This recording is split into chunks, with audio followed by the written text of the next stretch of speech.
தேதி மதுரையிலே இந்தியாவினுடைய உள்துறை அமைச்சர் திரு அமித்ஷா அவர்கள் பேசிய பேச்சை தவறாக, அவதூறாக, மோசமாக, அன்பார்லிமெண்ட்ரி என்று சொல்வார்கள். சாதாரண மக்கள் கூட பேசாத அந்த பேச்சை குழாயடி சண்டையிலே, தெருச்சண்டையிலே கூட அந்த பேச்சு பேசினால் அதற்காக கைகலப்பு வரும், அடிதடி நடக்கும். அப்படிப்பட்ட வார்த்தையை இந்தியாவுடைய உள்துறை அமைச்சர் மீது 2G புகழ் ராஜா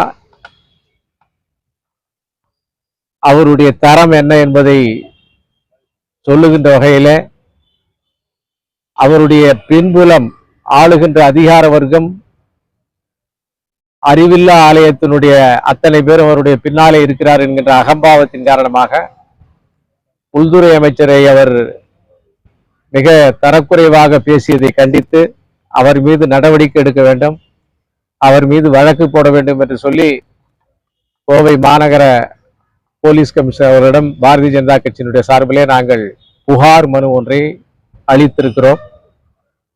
அதற்கான நடவடிக்கை அவர் எடுக்க வேண்டும் என கோரி இங்கே வந்திருக்கிறோம்.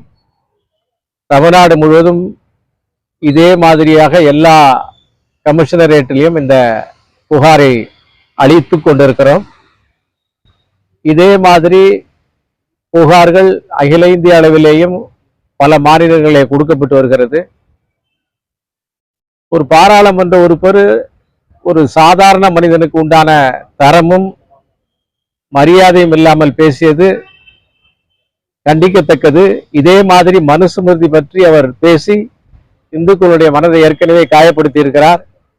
அதற்காக அவரை கண்டித்து கோவையினுடைய முன்னாள் மாவட்ட தலைவர் பாலாஜி உத்தமராமசாமி அவருடைய தலைமையிலே பாரதிய ஜனதா கட்சி மாநகர மாவட்டம் ஆர்ப்பாட்டம் செய்ததற்கு அவரை பிடித்து சிறையிலே அடைத்து 2 மாத காலங்கள் சிறையிலிருந்து வெளியே வந்திருக்கிறார். தவறு செய்தவன் உலாவிக் கொண்டிருக்கிறான், தட்டி கேட்டவன் சிறையிலே இருக்கிறான். இதுதான் திராவிட மாடலுடைய அரசாட்சி. இதை கண்டித்து தான் இன்றைக்கு புகார் மனு அளித்திருக்கிறோம்.